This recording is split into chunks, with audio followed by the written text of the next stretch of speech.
하나님 말씀을 우리 같이 보겠습니다. 로마서 14장 17절로 21절이 되겠습니다. 우리 다 같이 함께 이 말씀을 읽겠습니다. 시작. 하나님의 나라는 먹는 것과 마시는 것이 아니요 오직 성령 안에 있는 의와 평강과 희락이라. 이로써 그리스도를 섬기는 자는 하나님을 기쁘시게 하며 사람에게도 칭찬을 받느니라. 그러므로 우리가 화평의 일과 서로 덕을 세우는 일을 힘쓰나니 음식으로 말미암아 하나님의 사업을 무너지게 하지 말라. 만물이 다 깨끗하되 거리낌으로 먹는 사람에게는 악한 것이라. 고기도 먹지 아니하고 포도주도 마시지 아니하고 무엇이든지 예외로 거리끼게 하는 일을 아니함이 아름다우니라. 내게 있는 믿음을 하나님 앞에서 스스로 가지고 있으라. 자기가 옳다 하는 바로 자기를 정죄하지 아니하는 자는 복이 있도다. 의심하고 먹는 자는 정죄를 당하니 이는 믿음을 따라 하지 아니하였기 때문이라. 믿음을 따라 하지 아니하는 것은 다 죄이라. 오늘 로마서 강의 로마서 14장을 오늘 다 마무리를 짓겠습니다. 우리가 로마서 14장을 배우면서 그 13장 마지막 절에 나와 있는 그 의미를 가지고 지금 우리가 14장 전체를 지금 풀고 있습니다. 13장 마지막 절이 그리스도로 옷 입다로 끝나거든요. 그러니까 그리스도로 옷 입는다는 것이 구체적으로 무엇인지를 이제 14장이 계속 설명해 주고 있는 겁니다. 저는 이것을 지금까지 4개의 자태로 제가 설명을 드렸거든요. 그러니까 첫째는 남을 비판하지 말라였고, 두 번째는 은혜를 아는 자유로 제가 말씀을 드렸고, 세 번째는 내세와 종말을 추구하는 그런 자태라 그랬고, 지난주는 이제 의와 평강과 희락, 다시 말하면 믿음, 소망, 사랑, 이것이 말하자면 신자가, 은혜를 아는 신자가 이 세상에서 드러내야 할 자태라고 제가 말씀을 드렸습니다. 오늘은 이제 5번째, 마지막 그리스도가 이 세상에서 드러내야 할 그 자태가 무엇인지를 우리가 생각해 보려고 합니다. 23절을 다시 보시면 이렇게 되어 있어요.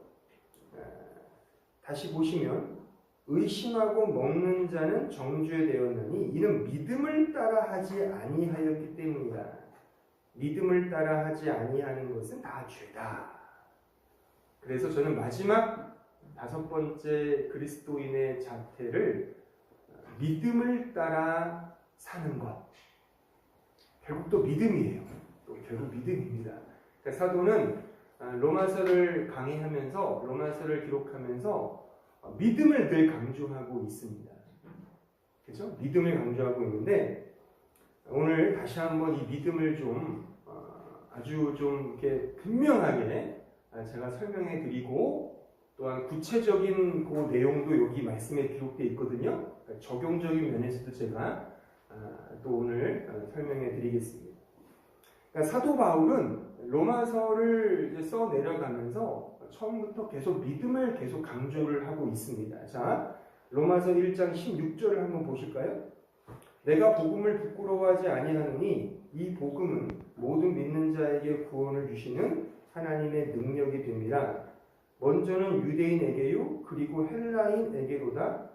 복음에는 하나님의 의가 나타나서 믿음으로 믿음에 이르게 하나니, 믿음으로 믿음에 이르게 하나니 기록된 바 오직 의인은 믿음으로 말미암아 살리라. 여기에 주목해야 될 문구는 믿음으로 믿음에 이르게 한다. 2개의 믿음이 등장을 하고 있어요. 이게 소위 신학적으로 믿음의 2 측면이라고 말을 합니다. 그러니까 믿음에는 2가지 양상, 2가지 측면이 있는데 이거를 꼭 기억을 해야 돼요. 믿음은 전적인 하나님의 은혜입니다. 그러니까 하나님께서 행하시고 전적으로 하나님께서 계획하시고 하나님께서 주도하시며 그래서 하나님께서 말하자면 불강력적인 은혜와 일방적인 선택과 일방적인 부어주심으로 그 믿음을 우리에게 주신다는 측면에서 믿음이 있어요. 이게 첫 번째 믿음이에요. 믿음으로 믿음에 이르게 한다. 이게 첫 번째 믿음. 하나님의 믿음이고 은혜의 믿음이며 이것을 객관적 믿음이라고 합니다. 그러니까 믿음의 근거와 내용이 오직 하나님께만 있다라는 측면에서 말하는 겁니다. 그런데 이 믿음이 이제 시간과 공간 속에 사는 우리 신자의 인격적 믿음으로 확인되고 경험된다는 측면이 있을 수 있죠. 이것이 두 번째 믿음입니다. 순종의 믿음이라고도 말할 수 있고 주관적 믿음이라고도 말하는 거예요. 그러니까 객관적 믿음이 있고 주관적 믿음이 있는 겁니다. 그러니까 믿음이 전적인 은혜라고 할 때 그 믿음은 첫째 믿음, 객관적 믿음을 강조하는 측면이 있는 것이고 동시에 행함 없는 믿음은 죽은 믿음이다 라고 말하는 그 야고보서가 말하는 그 말씀은 시공 속에 살아가는 신자의 순종적 믿음, 그게 행함이잖아요. 그러니까 믿음은 행함인 겁니다. 그러니까 믿음은 사는 거예요. 개념적이거나 신념적인 것이 아니라 믿음은 사는 행함인 겁니다. 따라서 믿음과 행함은 같은 거예요. 믿음과 순종 같은 겁니다.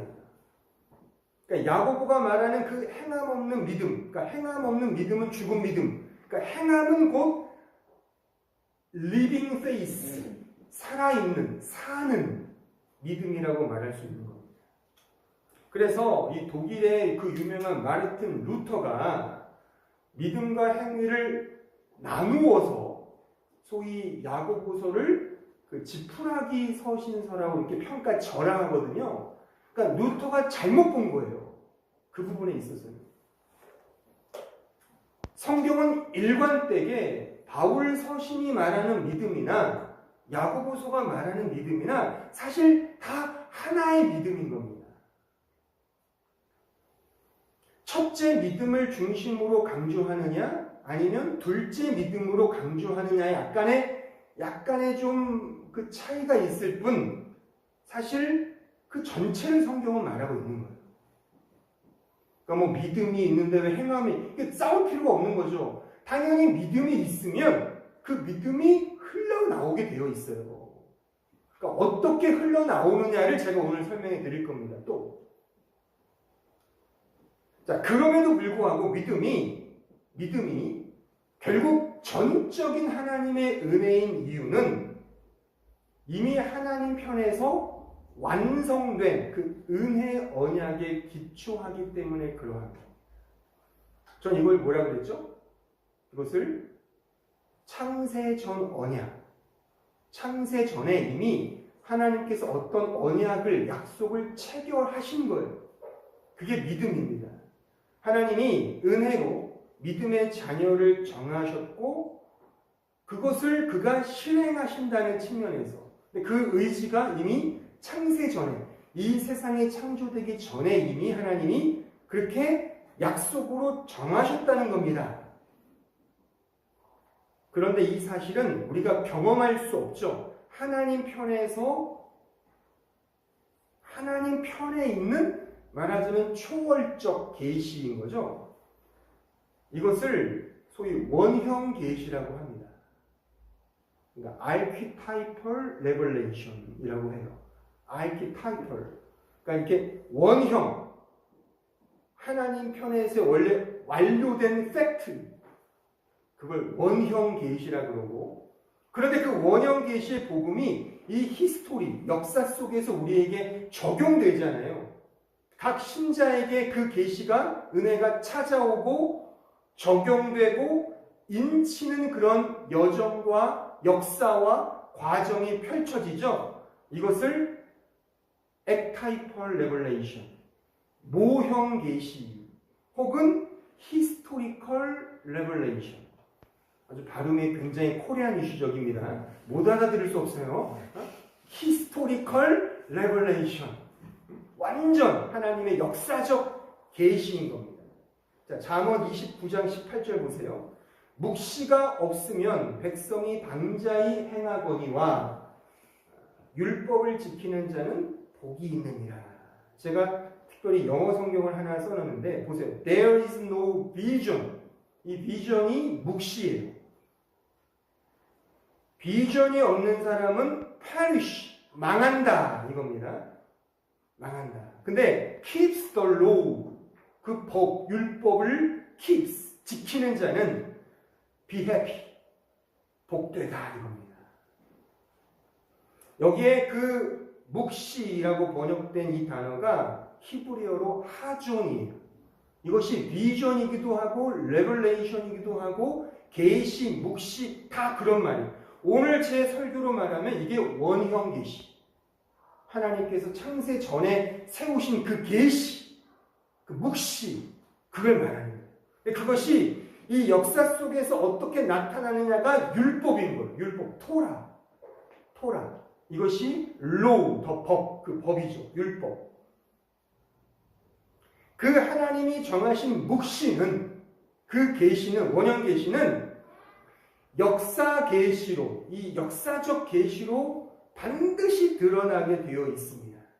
우리가 아무리 발버둥을 치고 거부해도 이루어집니다. 이것이 하나님의 불가항력적 은혜의 역사는 works, 일하심입니다.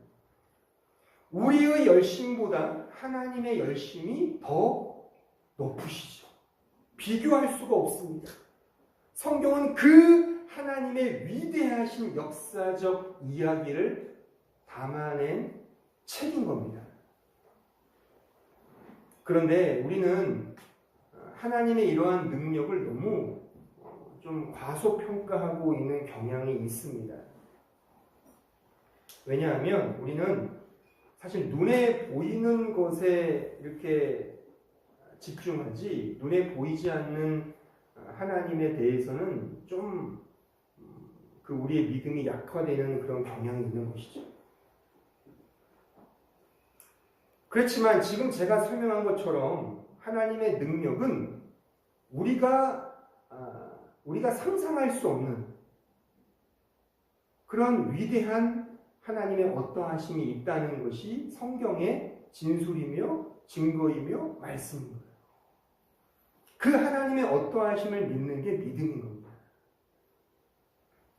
만약 여러분들이 오늘 로또를 샀는데 500억 원의 로또에 당첨이 됐다고 생각을 해보세요. 그러면은 사실 못할 게 있을까요? 제가 만약 로또 500억 원 당첨되면 다 1억씩 이렇게 괜히 공수표 내렸다가 하는 1억씩 드릴 수 있어요. 1억 줘봤자 몇 명이에요 여기. 그 얼마 남는 겁니까? 제가 어떤 글에서 이걸 봤어요. 만약 우리의 통장에 1조가 들어오잖아요. 그러면 그 1조가 얼마나 큰 액수인지 우리는 뭐 국가 예산을 볼 때만 쓰는 이 액수니까. 근데 한 개인의 통장에 1조가 들어오면 사실 못하는 것 빼놓고는 다 합니다. 못하는 게 없어요. 거의 다 합니다. 해도 남아요. 그러니까 매일같이 수천만 원 호가하는 그 5성급 호텔에서 숙박을 하고 수백만 원에 해당하는 아침, 저녁, 점심, 저녁을 막 즐겁게 즐기고 먹고 또 수백만 원 하루에 막 쇼핑하며 써도 마지막 1년이 지나면 오히려 그 통장에 1조보다 더 돈이 많아진답니다. 그럴 수 있는 것이 1년에 이자율을 1%라고 잡아도 얼마에 1조면 100억이에요. 그러니까 사실 1조만 있어도 못하는 게 없어요. 되게 꿈 같은 이야기인데 하지만 이런 사람들이 지금 이 역사 속에 있다는 사실입니다. 그 테슬라 CEO인 그 누구예요? 일론 머스크가 2023년도 자산이 얼마라 그래요? 297조 원. 297억이 아니라 297조 원. 우리가 아는 이재용 전 삼성전자 회장은 13조 원. 그러니까 있다 말입니다. 그런 사람들이. 그러니까 그런 사람들은 사실 못하는 게 없어요. 맘만 먹으면 다 합니다. 그래서 그 일론 머스크는 그 우리의 꿈의 사업인 우주 여행을 지금 계속 기획하지 않습니까? 제가 생각할 때 상상컨대 주님이 좀 늦게, 좀 더 더디게 재림하시면 우리 인간은 우주를 여행할 수 있다고 저는 생각합니다. 그 정도의 기술 개발을 할 수 있다고 생각을 해요. 근데 그 일을 그런 부자들이 해 나가는 겁니다. 할 수 있습니다. 자, 보세요. 하물며 인간도 이러한데 이 지구와 전혀 상황이 다른 우주를 개발할 수 있는 능력이 인간에게도 있는데 하물며 창조주 하나님은 어떠하시겠습니까? 우리는 너무 하나님을 띄엄띄엄 알고 있는 것 같습니다. 이 우주 만물을 창조하신 하나님은 우리를 위해 세우신 그 계획, 그 기쁘신 뜻, 그 묵시, 그 원형 계시, 그것은 반드시 역사적 계시, 반드시 이 세상 속에서 이루어지는 계시로 적용되며 인치게 될 것입니다. 온전하게, 순전하게 이루어질 겁니다. 또한 지금의 역사가 그것을 반증하고 있지 않습니까? 지금 우리가 예수를 믿고 있잖아요. 나 같은 존재가. 하나님이 내 안에서 역사하는 결과인 겁니다. 나같이 완고하고 나같이 정말 누구를 믿을 것 같지 않은 내가 이 자리에 앉아 있잖아요. 만약 하나님이 세우신 그 기쁘신 뜻, 그의 묵시와 원형 계시가 이루어지지 않는다면, 만약 그 뜻을 이루어지지 못하게 막는 어떤 요인이 있다면 그것은 하나님보다 크겠죠. 그런 막는 요인이나 어떤 게 있다면 그것은, 그 존재는 하나님보다 더 크거나 더 세거나 더 높은 존재일 겁니다. 그걸 믿죠. 그러면 하나님보다 더 세니까. 이참에 다 개종할까요? 그런 종교가 있어요. 마르쿠스 아우렐리우스 황제가 그 명상록에서 그 종교거든요. 그게 그 스토아 철학, 이게 종교예요. 이신론, 종교입니다. 그러니까 이 모든 자연의 섭리가 있다고 믿는 게 이신론이거든요. 서양 철학이에요. 그게 종교가 있단 말입니다. 약간 비슷한 게 불교죠. 자연의 섭리가 있다는 거죠. 그렇게 이 세상이 흘러간다고 믿고 거기에 나를 의탁하고 거기에 그 섭리를 믿는 게 신앙입니다. 하나님이라는 인격적 존재보다 더 놀라운 존재가 있는 거죠. 그럼 보세요. 하나님을 열심히 섬기면 복받는다. 이 율법주의도 이것도 말하자면 더 센 거 아닙니까? 하나님도 어쩔 수가 없어요. 당신의 의지라고 하는 것보다 어떤 법칙이 있어요. 이렇게 해야 돼요. 하나님도. 그럼 그 법칙은 하나님 상위에 있겠죠. 그러므로 우리는 인정해야 합니다. 성경은 이것을 말씀하고 있습니다. 뭘 말하냐면 하나님만이 가장 전지전능하시고 무소불위하시니, 즉 하지 못하는 것이 없다는 겁니다. 또한 무소부재하시며 없는 곳이 없다는 겁니다. 유비쿼터스, 어디나 다 계시는 겁니다. 영원불변하신다. 이런 하나님이 세우신 계획 반드시 이루어진다는 사실입니다. 우리의 믿음은 그래서 바로 이 하나님을 믿고 이 하나님의 어떠하심에 나를 의탁하는 겁니다. 신뢰하는 것입니다. 그 하나님을 사랑하고 의지하는 것입니다. 그러면 이런 질문을 던질 수가 있습니다. 그런 하나님이, 지금 목사님이 말한 그런 하나님이, 참 상상하기도 좀 힘든 그런 하나님이 과연 나라는 존재, 이 어마어마한 광활한 우주 속에서 또 조그마한 지구 속에, 그 지구에 또 조그마한 나라에 태어난 조그마한 나를 위하고 사랑한다라고 어떻게 장담할 수 있겠습니까? 그래도 바이든 정도 돼야 되지 않을까? 푸틴 정도 돼야 되지 않을까? 일론 머스크나 이재용 같은 그런 이 세상을 선도하는 VIP 정도 돼야지 하나님이 좀 더 눈여겨보시지 않겠어? 라는 우리식의 사고로 하나님을 이해하여 나 같은 사람을 하나님이 위하신다라고 어떻게 장담하십니까? 제가 그 증거를 말씀드리겠습니다. 자, 로마서 8장 31절을 보십시오. 잘 보세요. 그런즉 이 일에 대하여 우리가 무슨 말하리요? 만약 하나님이 우리를 위하시면 누가 우리를 대적하리요? 자기 아들을 아끼지 아니하시고 우리 모든 사람을 위하여 내주시니가 어찌 그 아들과 함께 모든 것을 우리에게 주시지 아니하겠느냐? 누가 능히 하나님께서 택하신 자들을 고발하리요? 의롭다 하신 이는 하나님이시니 누가 정죄하리요?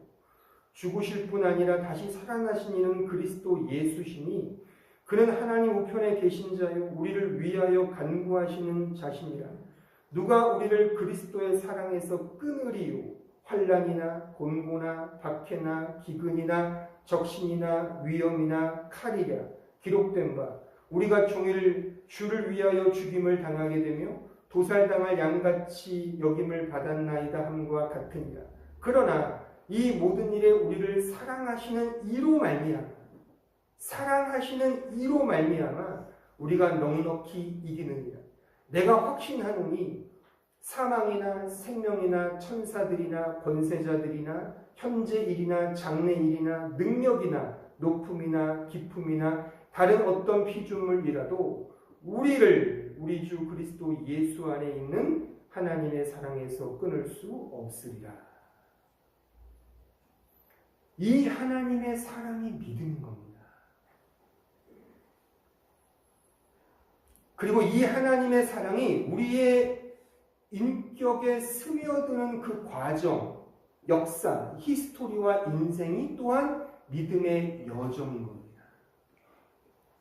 그리고 그렇게 스며들게 하는 그 과정과 여정이 우리 편에서, 신자 편에서는 고난과 연단으로 경험되게 되는 겁니다.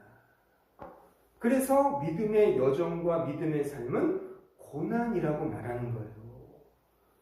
하나님은 우리가 당신의 사랑만이 진짜 사랑입니다. 당신의 은혜만이 진짜 은혜입니다의 그 고백으로 우리를 이끌고 가시기 때문에 시공 속에서의 신자의 삶은 고난과 역경과 연단이 맞다는 겁니다.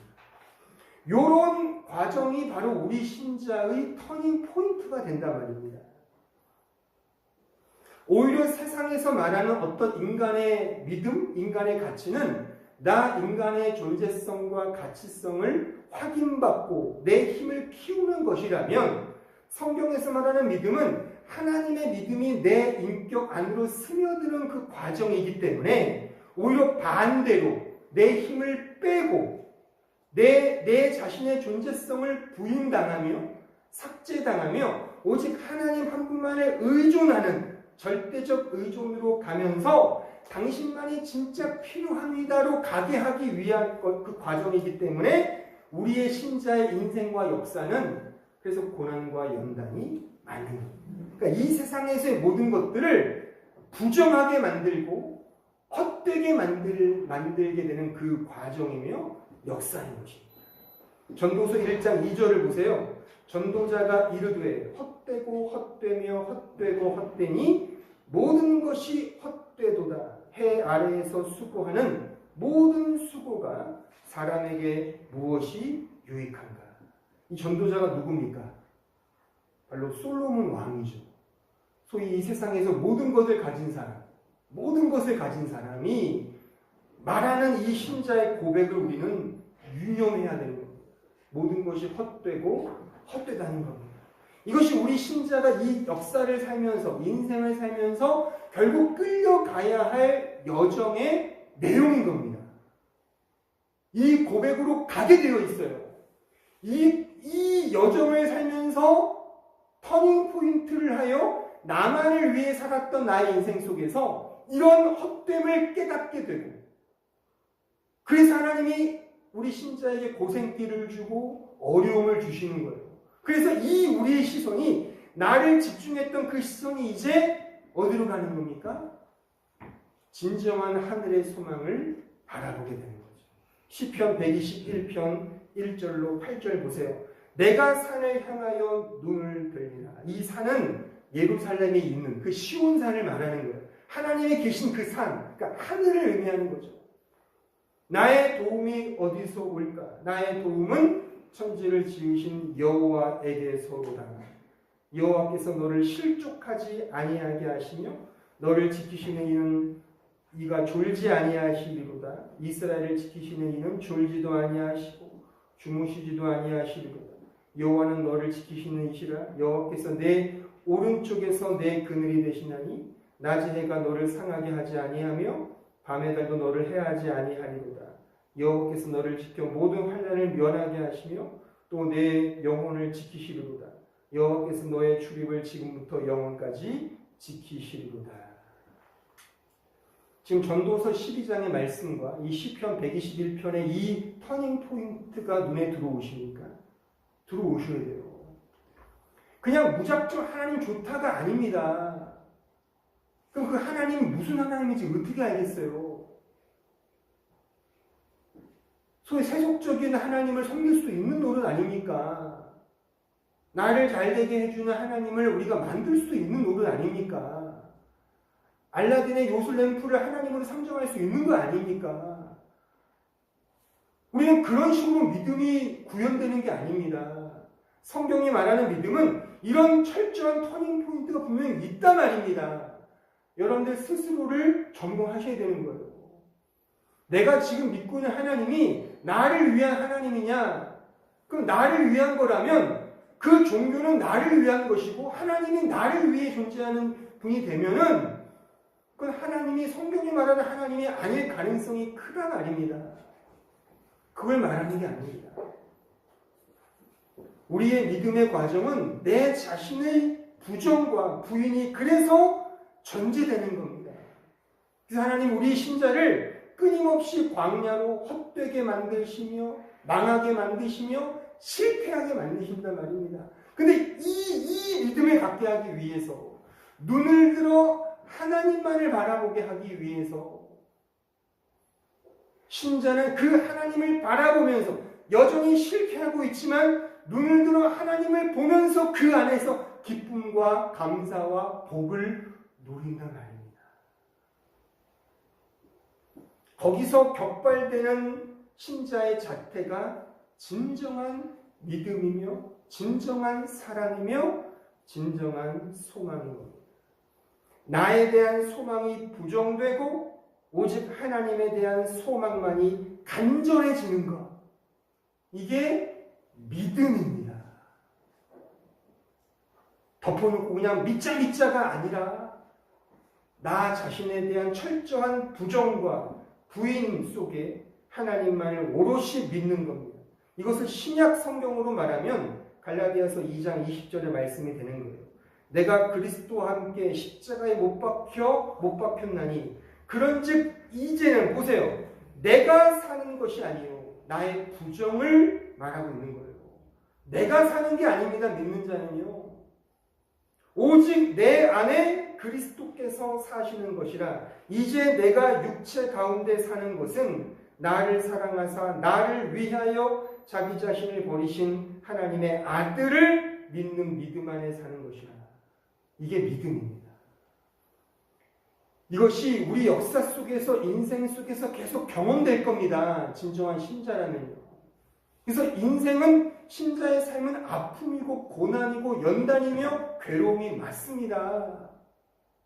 그래야 나 자신을 헛되다고 생각을 하죠. 그래서 신자의 삶은 배신도 당하고 괴로움도 당해보는 거란 말입니다.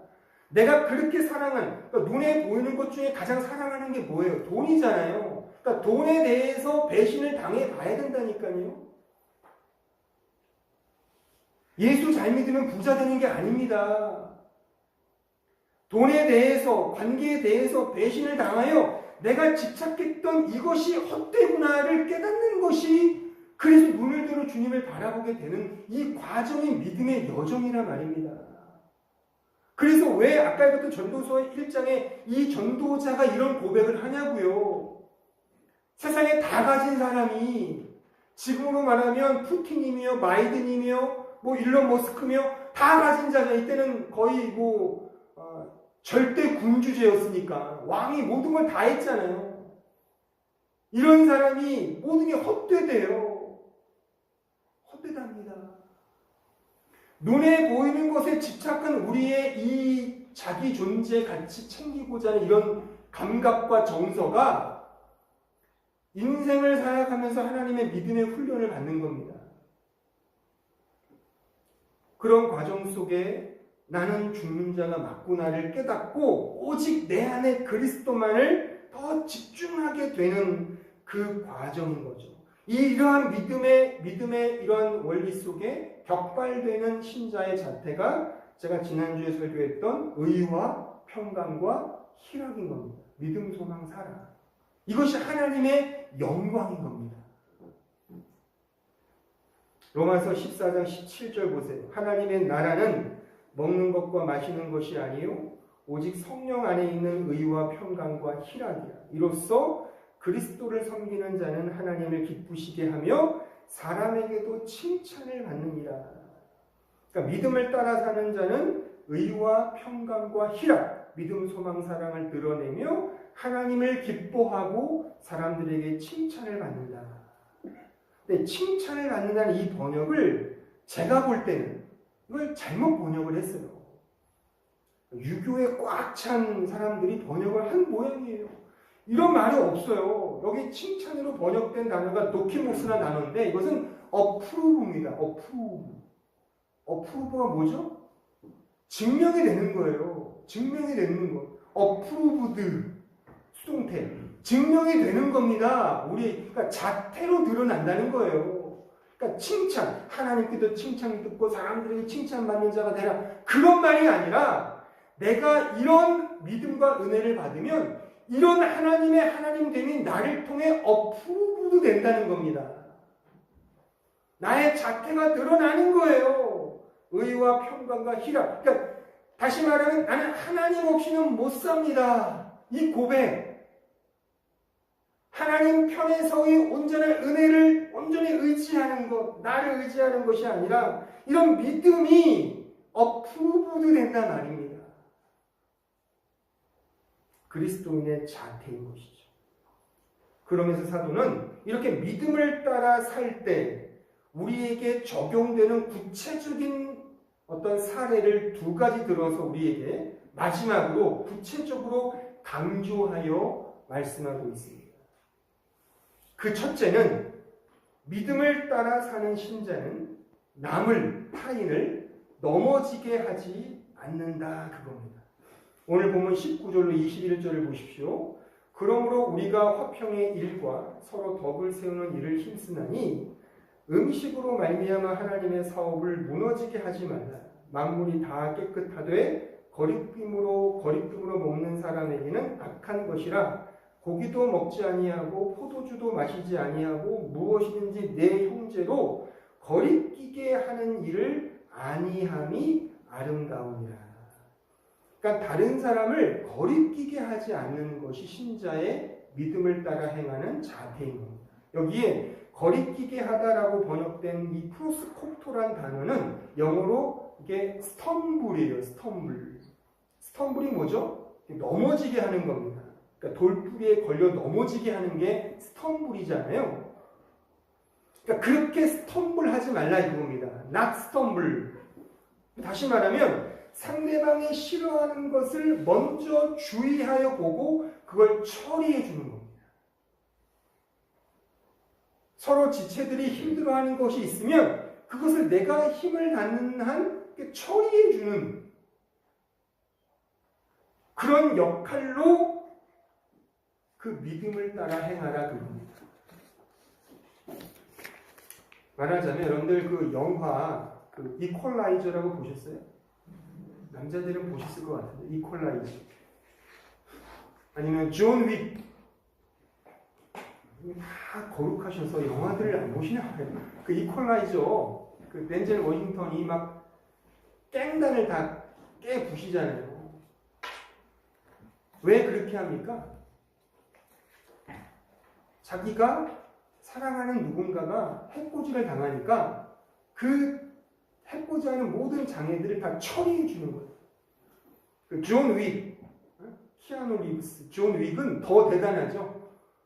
왜 그 뉴욕 도시 전체를 다 아작을 냅니까? 개 한 마리, 자동차 한 대. 자동차는 되게 비싼 자동차긴 한데 그거 했다고 그냥 도시 자체를 다 아작을 내요. 저는 그거 보면서 야 이런 사람도 있구나. 그러니까 대단한 처리반이죠. 말하자면 우리 신자는 서로를 그렇게 해주는 겁니다. 어떤 지체가 힘들어하는 것이 있으면 그것을 처리해 주기 위해 노력하는 것. 이게 우리 믿음을 가진 신자가 드러내야 될 사랑의 자태인 겁니다. 그러니까 말만 사랑하자 사랑하자 하는 게 아니라 진짜 그렇게 행하는 겁니다. 다른 사람의 그 스텀블 될 만한 어떤 장애물과 돌부리를 내가 깨부셔주는 거예요. 그 깨부셔주면서 이런 생각이 들겠죠. 내가 왜 이 일을 하지? 그런 생각으로 하는 거예요. 나에게 하등 도움도 안 되고 이익도 안 되는데 그렇게 하는 거예요. 왜요? 하나님의 사랑을 입은 자니까. 그런데 이렇게 우리가 못 사는 이유는 다른 일을 이렇게 사랑하는 대상으로 삼지 않고 우리는 은연중에 본질상 비교와 경쟁의 대상으로 삼기 때문이 아닌가 저는 생각합니다. 사실 다 경쟁과 비교의 대상으로 보니까 오히려 좀 야비하게 말을 하면 돌부리가 있으면 너 그거 잘 버텨봐. 그거 이겨야지 믿음이 좋은 거야 라고 그렇게 약간 좀 매기는 듯한 느낌을 우리는 같이 정작 그것을 이렇게 치워주려고 하는 그런 식의 마음은 좀 덜한 게 아닌가. 물론 다 케바케이고 여러분이 정말 사랑하는 누군가는 그렇게 할 수 있겠죠. 하지만 성경은 내가 특정하게 사랑하는 어떤 사람만 그렇게 하라는 게 아니라 신자로서 나와 상관이 없는 사람에게도 그렇게 하라는 겁니다. 심지어 원수에게도 그렇게 하라는 거잖아요. 내가 싫어하는 그 왼수에게도 그 사람이 힘들어하는 것을 내가 힘을 다해 처리해 줄 수 있는 자가 진정한 크리스찬의 사랑 흘려줌이라는 것이 성경의 말씀인 것입니다. 그렇게 우리는 해야 한다는 것입니다. 두 번째, 믿음을 따라 사는 자는 자신을 판단하지 않습니다.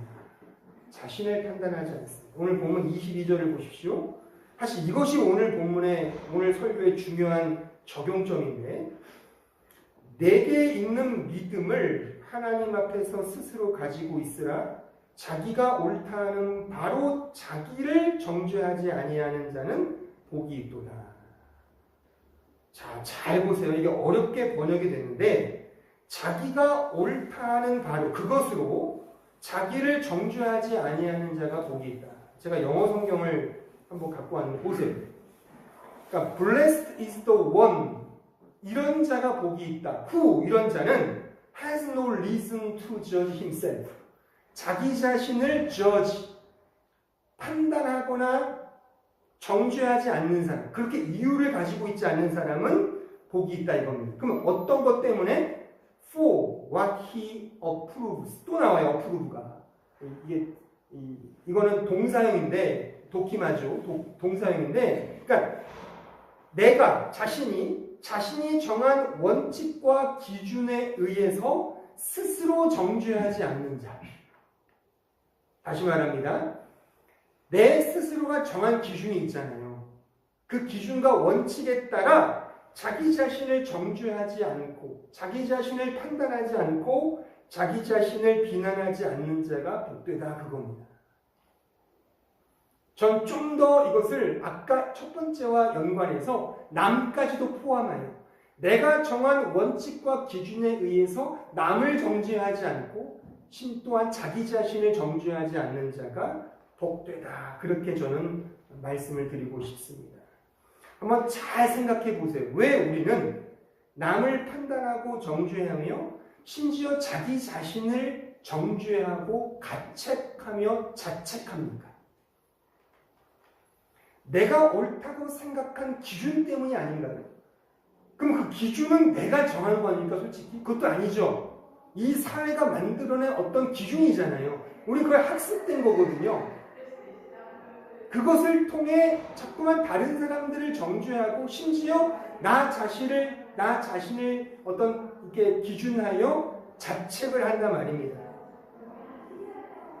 그렇게 하지 않는 자가 복된 겁니다. 잘 들으세요.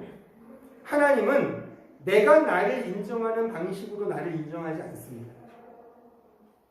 하나님은 이 사회가 인정하는 방식으로 나를, 이 사회를, 이 세상을 인정하지 않습니다. 우리는 우리 자신이 정한 기준과 원칙을 가지고 하나님께 나아가려고 해요. 그러니까 사실 하나님의 뜻을 구하기보다 나의 기준과 뜻이 하나님께 맞는지 안 맞는지를 자꾸만 이렇게 견주려고 하죠. 거기에서 하나님이 안 주면 하나님께 원망하고 불평하거나 심지어 하나님이 없다고 생각을 하잖아요. 그래서 안 되면 늘 불만과 불평과 자책을 한단 말입니다. 끊임없이 이런 식으로 평가하고 판단하면 결국 공황장애에 시달리죠. 잘 들으세요. 하나님은 우리를 그저 당신의 은혜와 사랑으로 우리를 인정하십니다. 나란 존재 자체는 하나님의 은혜와 사랑을 받은 존재라는 사실을 잊지 마세요. 여러분들이 이 사회가 규정해놓은 어떤 프레임을 통해 정해진 원칙과 신념을 가지고 자기 자신을 자책하거나 판단하거나 정죄하지 마십시오. 그러면 공황장애 온다니까요. 신자는 하나님의 은혜로 장악된 자입니다. 믿음의 선물로 하나님의 자녀가 된 자라 말입니다. 이 말씀은 이제 나의 소유권은 내가 나를 가진 자가 아니라 하나님의 소유된 백성이라는 사실입니다. 자, 베드로전서 2장 9절을 보세요. 그러나 너희는 택하신 족속이요 왕같은 제사장들이요 거룩한 나라요 그의 소유가 된 백성이니 이는 너희를 어두운 데서 불러내어 그의 기이한 빛에 들어가게 하신 이의 아름다운 덕을 선포하게 하려 하시니라. 보세요. 우리는 하나님의 소유된 백성이 됐단 말입니다. 근데 우리는 자꾸만 이 사실을 믿지 못하고 내가 정한 기준, 이 사회가 만들어낸 프레임에 갇혀서 그게 내 기준인 줄 알잖아요. 예를 들어 볼까요? 우리가 소위 말하는 이 나이 때에는 이렇게 돼야지. 그럼 기준이 있잖아요, 다. 뭐 고등학교 졸업하면 대학에 가야지. 그러니까 우리나라만큼 대학률이 높은 나라가 어디 있습니까? 아니 대학 좀 안 가면 안 돼요? 뭐 가야 되겠죠. 어쨌든 제 딸이 있어서 가는 건 맞는 건데 어쨌든 그러니까 이것도 잘못된 거예요, 사실. 이렇게 조금만 엔슐딩을 하려는 이런 마음도 잘못된 겁니다. 말하자면 누가 정한 거냐고 이게. 꼭 어느 정도 돼야지 결혼을 해야 되고 어떻게 돼야 자식을 낳아야 되고 그렇게 안 하면 안 되면 안 되나요? 그냥 절대적인 기준이 아닌데 우리는 이런 기준을 가지고 있어서 뭐 교회는 이러해야 돼. 이렇게 해야 돼. 그런 법이 어딨냐고. 성경이 아닌 이상. 그러니까 그런 것에 우리는 너무 스트레스를 받아요. 그게 안 되면 스트레스 받는단 말이에요. 그러니까 그거 하지 말라는, 그거 안 하는 자가 복되다는 겁니다. 기준을 하나님께 둬야지 왜 우리가 가냐고요. 우리가 가지니까 내 기준에 못 미치면 힘들어. 힘들어. 그렇게 생각을 하고 그럼 분이 넘치면 자랑을 하죠 이제. 나 이렇게 잘 믿어서 복 받았어라고 자랑하지 않습니까? 이게 무슨 믿음 생활이에요? 우리가 하나님께 기준을 둔다는 것은 우리의 환경, 눈에 보이는 것에 급급하지 않는다는 것을 의미하지 않습니까? 그걸 말하는 겁니다. 따라서 신자의 열등감이 무슨 말입니까? 열등감. 신자의 열등감이 있을 수가 없어요. 원리상. 왜? 우리는 하나님의 자녀인데. 아니 솔직히 이 가운데 여러분들이 다 학부가 하버드 출신이라고 생각해봐요. 나 하버드 나왔어. 나 저기 구글에서 일해. 엄청 자랑하지 않겠어요? 근데 나는 대학도 안 나왔어. 난 직장도 없어. 그럼 어떻게 돼요? 초라해지죠. 그 기준이 뭐냐고요, 그게 그러면. 하나님은 구글 입사한 직원들만 사랑하시는 겁니까? 아니, 세상은 그렇게 보자 그래요. 우리는 그렇게 보면 안 되잖아요. 제 말이 틀립니까? 근데 우리도 다 그렇게 보잖아요. 좋은 대학 가고 좋은 직장 얻으면 야, 축복받았어라고 생각하고 그렇지 못한 사람들은 은근히 아이 실패, 루저 넌 기도 안 해서 그런 거 아니야? 왜 그렇게 인생이 그 모양이야? 그런 시각은 뭐냐고. 그 기준이 뭐냐고. 그게 믿음의 기준입니까? 세상의 기준이잖아요. 그게 아니란 말입니다. 그게 제가 말하고자 하는 것은. 근데 우리는 자꾸만 그 기준으로 보니까 절망하잖아요. 내가 이루지 못한 소망이 진짜 하나님의 의냐고요. 먼저 그의 나라와 그의 의를 구하라고 했는데 우리 진짜 그 의를 구하고 있습니까? 솔직히 지자고요, 진짜. 우리는 그러기보다는 세상 기준을 따라 살지 않냐 그겁니다. 그러니까 열등감에 사로잡혀서 초라해지죠. 하나님을 믿는. 그럴 수 없다는 거예요. 우리 신자는. 하나님의 나라와 교회는. 왜요? 하나님이 내 아버지인데.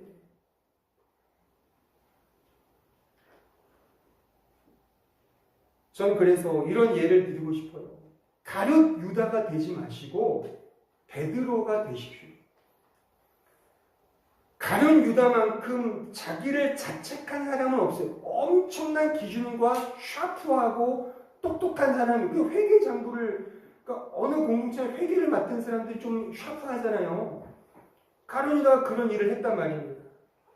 폼나는 사람이었어요. 얼마나 자기 자신을 잘 지키는 사람이었는지 그런 주님을 팔아먹고 고민을 했어요. 내가 사람이 아니야. 내가 어떻게 주님을, 내가 그렇게 따라다녔던 주님을 내가 배반할 수 있어. 자기가 자책을 했어요. 그건 정당한 겁니다. 이 세상의 원칙은 맞아요. 그게 죄를 지으면 자책을 해야죠. 부끄러운 줄 알아야 하잖아요. 부끄러운 줄 알라 그런 말 있잖아요. 부끄러움을 알았던 사람이에요. 그래서 그는 당당하게 내 죄는, 내 잘못은 내가 짊어지고 간다. 그런 담대한 마음, 당당한 자세를 가지고 스스로에게 목숨을 끊었습니다. 멋지죠? 멋집니다. 근데 이런 사람을 성경은 가난하고 불쌍하다라고 말한단 말이에요. 반면에 베드로, 뻔뻔하죠. 주님 3번이나 부인해놓고 너 나 사랑하니? 라고 할 때 아유 주님 다 아시면서 너 나 사랑해? 아유 주님 아시잖아요. 그냥 아유 넘어가요. 말하자면 그런 식의 좀 뻔뻔스럽죠. 배짱이 있죠. 왜요? 그 기준이 자기에게 있는 게 아니란 말입니다. 하나님께 있고 하나님의 은혜와 그 복음을 아니까 그렇다고 죄를 진짜 배신하지, 그게 아니라 내가 행하는 행위의 기준점이 없는 거예요. 그러니까 자유로운 겁니다. 이 자유를 누리자고요, 우리가. 정말 이 자유가 있으십니까? 그러니까 남을 정죄하고 판단하는 것도 결국 기준이 나인 거고 이 사회인 거 아닙니까? 그게 아니라 하나님께 둔다면, 아니 나도 죄인, 쟤도 죄인, 하나님 앞에 썩어져갈 정말 아무런 형편없는 흙덩어리에 불과한 우리들인데 그 사람을 용서하지 못할 그런 죄가 어디에 있겠습니까? 그러니까 예수께서 가늠한 여자를 알 때 죄 없는 자가 돌을 쳐라. 나도 너 안 치겠다. 그러니까 원래 율법으로 하면 돌을 치는 게 맞아요, 그게. 그러니까 어떻게 보면 주님은 율법을 어긴 거예요, 사실. 왜요? 율법에는 돌로 쳐 죽여라! 나와 있는데 예수님은 죽이지 않았어요.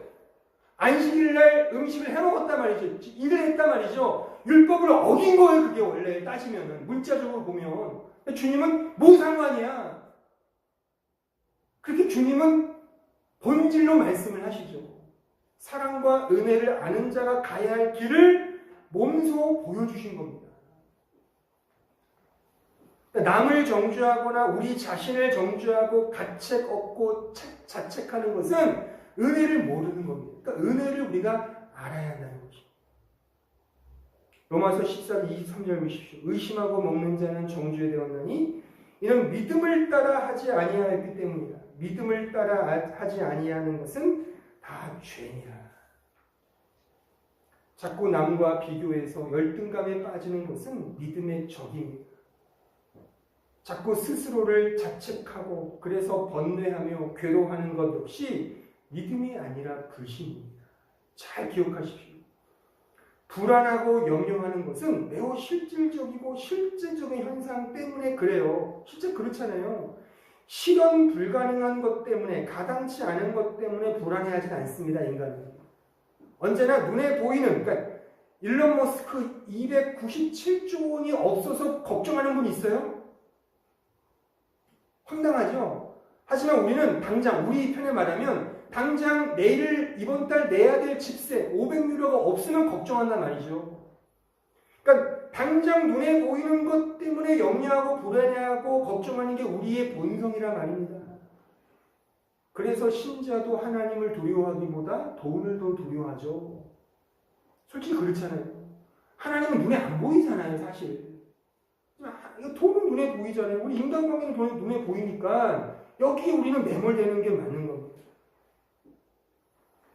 제가 그래서 이런 설교문을 쭉 써내려가면서 제가 이 글귀를 좀 적어봤는데 제가 사랑방 나눔지에 제가 적었어요.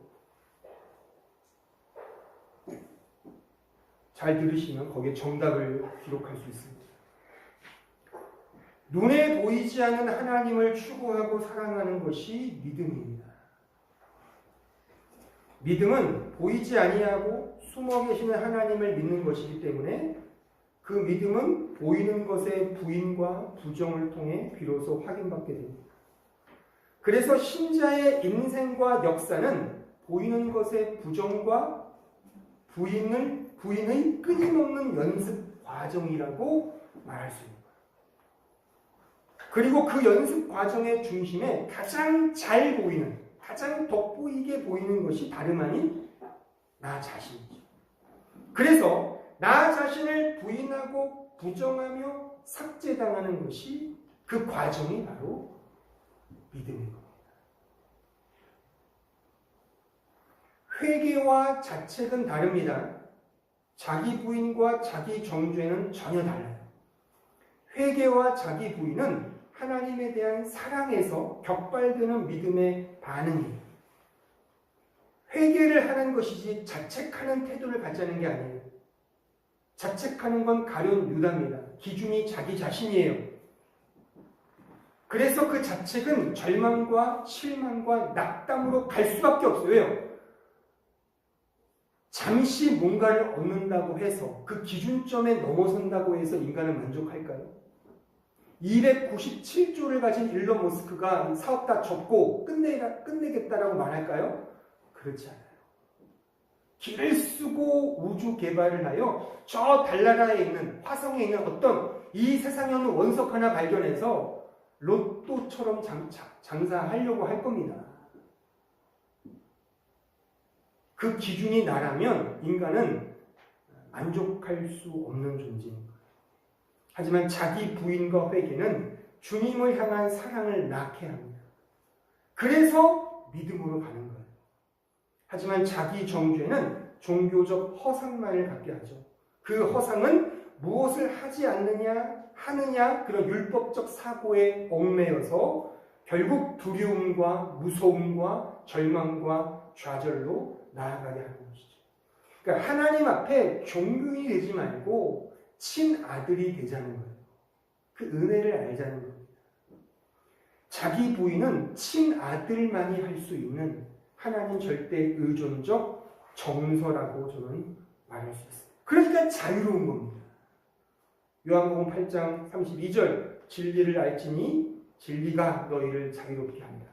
오늘 말씀으로 이거를 좀 달리 표현해 보면 진리를 믿으니, 안다는 건 믿는 거니까 진리를 믿으니 그 믿음이 자유롭게 한다라고 말할 수 있습니다. 믿음을 따라 그러므로 남을 배려하고 아량을 베풀 수 있는, 친절을 베풀 수 있는 것은 은혜를 아는 자의 당연한 자태임을 우리는 꼭 기억을 해야 해요. 다른 사람들의 어려움을 돌보아주고 해결사 노릇을 하는 영적 존 윅이 되는 겁니다. 동시에 우리 스스로를 결코 자책하지 않는 자가 바로 은혜를 아는 자인 겁니다. 나는 이런 자이니까 이러이러해야 되라는 자기 기준과 선입관, 자기 집착, 그 집념에서 좀 자유로워지시기를 저는 권합니다. 꼭 이래야만 하는 법은 이 세상에 없습니다. 성경 외에는 없습니다. 그냥 자유롭게 살면 됩니다. 이것이 은혜를 아는 믿음. 그 하나님의 믿음이 우리 안에 들어와서 격발시키시는 그 은혜의 자태인 것이죠. 즉 믿음을 따라 사는 삶입니다. 오늘 설교의 결론입니다. 믿음을 따라 산다는 것은 하나님의 은혜와 그 믿음을 따라 산다는 것을 의미하고 나를 위해 행하신 그 하나님의 사랑과 은혜를 더 풍성히 알고 누리는 것을 의미합니다. 그 흘러나옴, 그 사랑과 그 은혜의 흘러나옴은 그 흘러나옴의 근거와 이유는 내가 행하려는 의지도 아니고 구체적인 실천 요항도 아니며 하나님이 그렇게 행하셨다는 그 사실을 신뢰하는 것에서부터 흘러나오는 거예요. 그래서 믿음의 순종이며 믿음의 행위인 겁니다. 우리 신자의 삶. 그래서 믿음과 행위가 이렇게 병리되거나 분리되거나 분열되지 않습니다. 하나님의 은혜와 사랑이 있는데 어떻게 그 은혜와 사랑이 안 나오냐고요. 그러니까 안 나오는 것도 괴로워하는 게 신자라니까요. 그러니까 진짜 신자는 그 은혜와 사랑을 어떤 식으로든 흘러나오게 되어 있어요. 그게 아예 그런 식의 사고가 없으면 그는 은혜를 모르는 자입니다.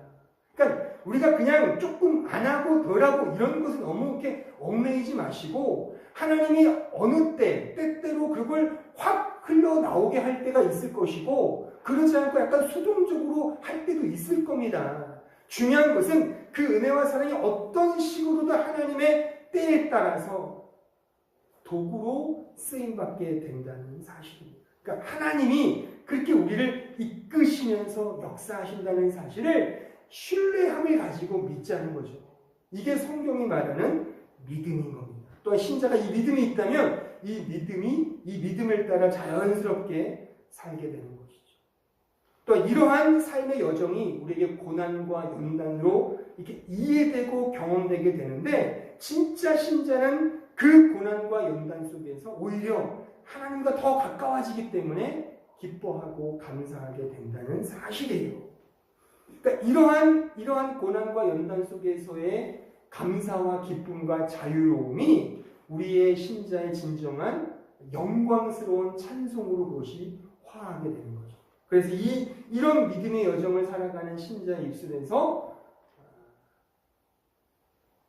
우리가 좀 이따가 부를 그 찬송의 가사, 높은 산이 거친 들이 초막이나 궁궐이나 내 주 예수 모신 곳이 그 어디나 하늘나라 이렇게 고백이 됩니다. 그러니까 세상이 주지 못하는 정말 눈에 보이지 않는 하나님 안에서 누리는 진정한 기쁨과 감사와 자유를 향유하게 되는 겁니다. 이것이 우리 신자가 드러내야 할 이 세상 속에서의 자태인 겁니다. 기도하겠습니다. 은혜로우신 아버지 하나님 감사합니다.